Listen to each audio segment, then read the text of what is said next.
आप देख रहे हैं दिन की सबसे तेज और ताज़ा खबरें, जहां हम आपको सीधे ले चलते हैं उन घटनाओं के बीच जो आज दुनिया भर में हलचल मचा रही है। देश से लेकर इंटरनेशनल मंच तक हर वो खबर जो आपके लिए जाननी जरूरी है। तो बने रहिए हमारे साथ, क्योंकि आज के दिन की बड़ी सुर्खियां आपको चौंका देंगी। शुरू करते हैं आज की जबरदस्त और बड़ी खबरें।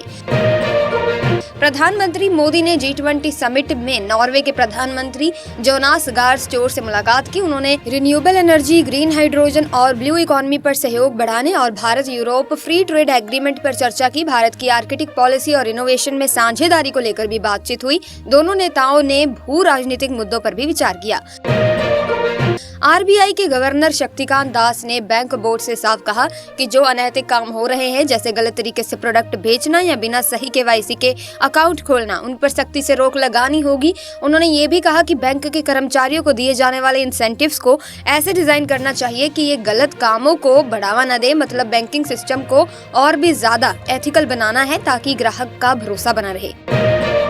साथ ही ministry of ports, shipping and waterways Sarbananda Sonowal ने कहा कि भारत की प्लानिंग है कि 2047 तक बंदरगाहों की ऑपरेशन क्षमता को 10,000 मिलियन मीट्रिक टन सालाना तक ले जाए। उन्होंने सागर मंथन द ग्रेट ओशियंस डायलॉग में बताया कि भारत अपने समुद्री क्षेत्र में बड़ा बदलाव लाने के लिए 80 लाख करोड़ रुपए का इन्वेस्टमेंट कर रहा है। इसमें बंदरगाहों की क्षमता बढ़ाने, शिपिंग और जहाज निर्माण को मजबूत करने और अंतर्देशीय जल मार्गों को डेवलप करने पर फोकस है।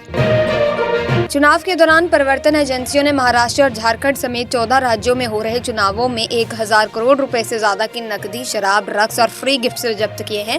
चुनाव आयोग ने बताया कि महाराष्ट्र चुनाव के लिए 660 करोड़ रुपए से ज्यादा और झारखंड के लिए करीब 200 करोड़ रुपए की जब्ती हुई है। खास बात यह है कि इस बार की गई ये जब्ती 2019 के विधानसभा चुनावों में हुई जब्ती से 7 गुना ज्यादा है।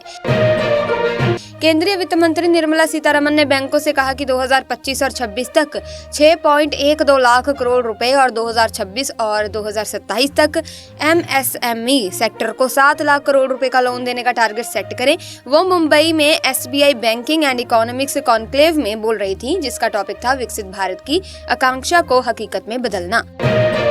साथ ही देखिए, राहुल गांधी ने झारखंड में भाजपा की नीतियों पर निशाना साधते हुए कहा कि उनकी गलत पॉलिसीज से लोगों को काफी नुकसान हुआ है। उन्होंने ये भी कहा कि भाजपा की सोच आदिवासियों के खिलाफ है। राहुल का कहना था कि झारखंड के मुख्यमंत्री को धमकाने और गलत आरोप लगाने की कोशिश हुई है और ये सब सिर्फ इसीलिए हो रहा है क्योंकि वो आदिवासी हैं। ऊंचे पहाड़ी इलाकों में ताजा बर्फबारी और नीचे बारिश के बाद घाटी का मौसम तो साफ हो गया दोस्तों, लेकिन ठंड का असर कम होने का नाम नहीं ले रहा। तापमान लगातार गिरता जा रहा है। सोमवार को भी मौसम साफ रहा, लेकिन गुलमर्ग, पहलगाम और सोनमर्ग जैसे इलाकों में पारा जमाव बिंदु से नीचे ही रहा। ठंड अपने चरम पर है और लोगों को सर्दी का सामना दोस्तों करना पड़ रहा है।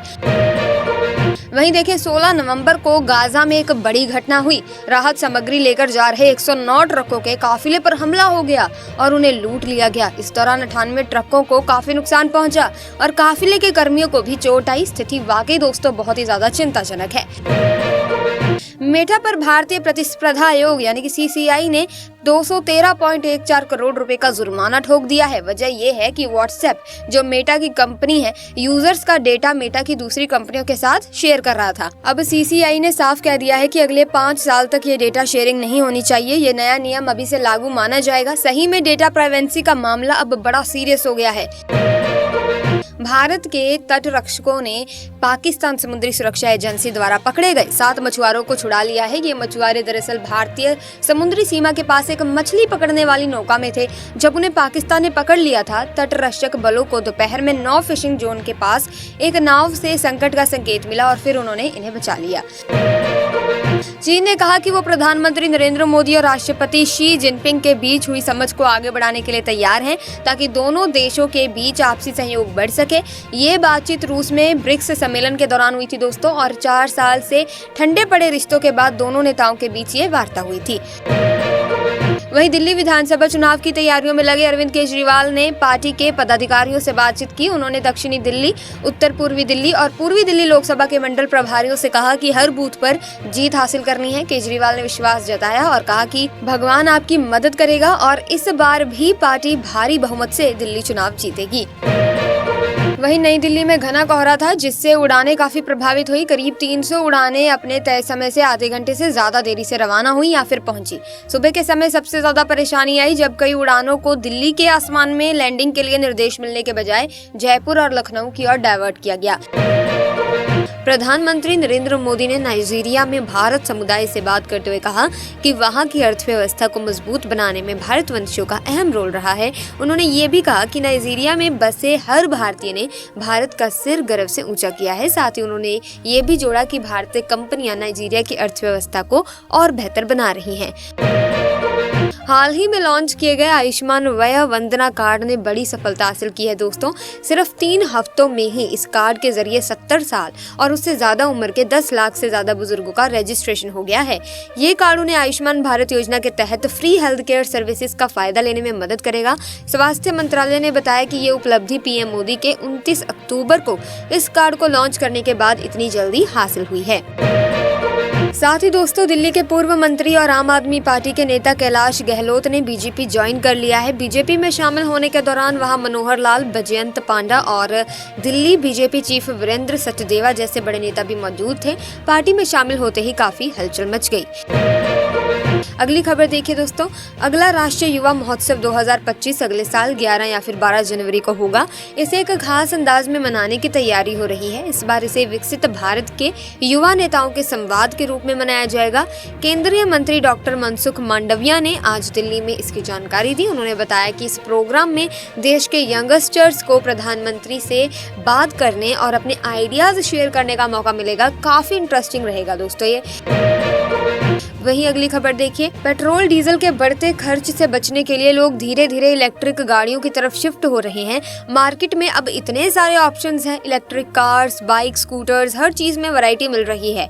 और अब एक राज्य ने अपने लोगों के लिए बड़ा ऐलान कर दिया है, अगर कोई ईवी खरीदेगा तो उन्हें खास रियायत दी जाएगी। ये तो सच में अच्छा मौका है दोस्तों उन लोगों के लिए जो ईवी लेने का सोच रहे हैं। देखिए, असम के कछार जिले में बराक नदी से एक महिला का शव मिला है। पुलिस का कहना है कि ये शायद उन 6 लोगों में से एक का शव हो सकता है, जिन्हें सोमवार को कुकी चरमपंथियों ने अगवा किया था। इससे पहले जिरीबाम के बोरो बेकरा इलाके से 3 और बंधकों के शव मिले थे। इसके बाद मणिपुर के घाटी इलाकों में बड़े पैमाने पर विरोध प्रदर्शन हुए। तो देखा जाए तो हालात काफी ज्यादा दोस्तों तनावपूर्ण हो रहे हैं। गुजरात के पाटन जिले में एक मेडिकल कॉलेज से बेहद दुखद खबर आई है। एक 18 साल के एमबीबीएस फर्स्ट ईयर के स्टूडेंट की रैगिंग के दौरान मौत हो गई। बताया जा रहा है कि सीनियर स्टूडेंट्स ने उसे 3 घंटे तक खड़े रहने के लिए मजबूर किया, जिससे उसकी तबीयत बिगड़ गई और वो बेहोश होकर गिर पड़ा। ये मामला वाकई हैरान और परेशान करने वाला है। वहीं सुप्रीम कोर्ट ने राष्ट्रपति द्रौपदी मुर्मू से कहा कि वो बलवंत सिंह राजौना की दया याचिका पर जल्द फैसला ले। बलवंत सिंह को 1995 में पंजाब के पूर्व मुख्यमंत्री बेअंत सिंह की हत्या के मामले में मौत की सजा मिली थी। ये केस करीब 30 साल पुराना है और इसे एक हाई प्रोफाइल राजनीतिक हत्या का मामला माना जाता है। अब सबकी नजर इस पर है कि राष्ट्रपति इस पर क्या फैसला लेंगी। दिल्ली और एनसीआर में बढ़ते प्रदूषण पर राजनीति गर्मा गई है दोस्तों। बीजेपी और आम आदमी के बीच तकरार चल रही है। दिल्ली के सीएम आतिशी ने पराली जलाने का मुद्दा उठाते हुए पूछा कि क्या पराली सिर्फ पंजाब में ही जलाई जा रही है। उनका इशारा ये था कि बाकी राज्यों में भी पराली जलाई जा रही है, तो सारा इल्जाम पंजाब पर क्यों डाला जा रहा है। इस बहस में अब दोनों पार्टियां एक दूसरे पर आरोप लगा रही हैं। अमेरिका के राष्ट्रपति जो बाइडेन का कार्यकाल अब बस कुछ ही समय का है, लेकिन उनके लिए मुश्किलें खत्म होने का नाम ही नहीं ले रही हैं। करीब 50 अमेरिकी सांसदों ने उनसे अपील की है कि वे अपने टर्म खत्म होने से पहले पाकिस्तान सरकार पर दबाव डालें, ताकि इमरान खान और बाकी राजनीतिक कैदियों को रिहा किया जा सके। बाइडेन का कार्यकाल 20 जनवरी को खत्म हो रहा है और इस मुद्दे पर अब अमेरिका में भी चर्चाएं हो रही हैं। साथ ही बता दें कि दिल्ली में वायु प्रदूषण को रोकने के लिए उठाए गए कदमों पर सुप्रीम कोर्ट में सुनवाई हुई है। इस दौरान कोर्ट ने दिल्ली सरकार को जमकर फटकार लगाई और पूछा कि ग्रैब 4 को लागू करने में इतनी देरी क्यों हुई। कोर्ट ने दिल्ली सरकार से ये भी सवाल किया कि प्रदूषण पर काबू पाने के लिए कोई ठोस कदम क्यों नहीं उठाए गए। वहीं देखिए मणिपुर में हो रही हिंसा को देखते हुए केंद्रीय गृह मंत्री अमित शाह ने चुनावी रैलियां महाराष्ट्र में रद्द कर दी। वे दिल्ली वापस आ गए हैं और मणिपुर के हालात पर अधिकारियों के साथ सुरक्षा समीक्षा की। मणिपुर के बिगड़ते हालात को काबू करने के लिए शाह ने एक उच्च स्तरीय बैठक बुलाई है, जिसमें जरूरी कदम उठाने पर चर्चा की जाएगी। इसी तरह से दोस्तों आज की वीडियो में बस इतना ही। अगर वीडियो इन्फॉर्मेटिव लगी है तो आप इसे लाइक करें, शेयर करें, चैनल को सब्सक्राइब करके बेल आइकन को प्रेस कीजिए ताकि नए वीडियोस की अपडेट आपको मिलती रहे। मिलेंगे जल्दी, तब तक के लिए जय हिंद, जय भारत।